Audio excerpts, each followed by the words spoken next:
台北捷运发生乌白攻击这个事件，致使济民众心内真惊吓。台北市卫生局对今日开始到明年1月初1，伫咧中山地下街 R7出口有设关怀站来免费提供民众心理咨询。有民众若无方便去到中山，会当打电话、卡安心专线，24点钟拢会有人来服务。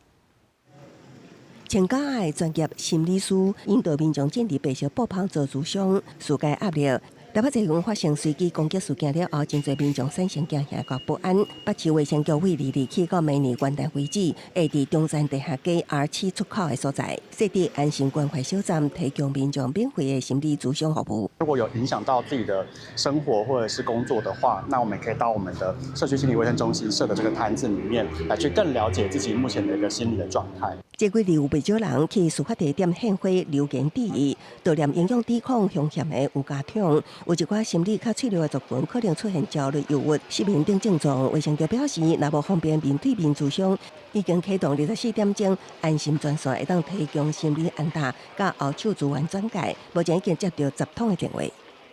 有些人本身有一些心理上面的，本来就有在就诊嘛，那他听到这个事件之后，他也是觉得心里不太舒服，有点担心。就伫这个事件，防破着伤的民众中，有一位是已经通报，高食药稳定控制艾滋感染者。事发迄当时，若有民众互血液喷着，还未就医的人，会当卡1922防疫专线咨询。必要时，爱伫72点钟内有风声导游以降低感染风险。卫福部表示，已经有个位数方转介医疗院所做评估。这2天以来，大概接了21通的电话啊，那多数都是担心，那么当然也有这个少数啊，大概几个个位数，那么有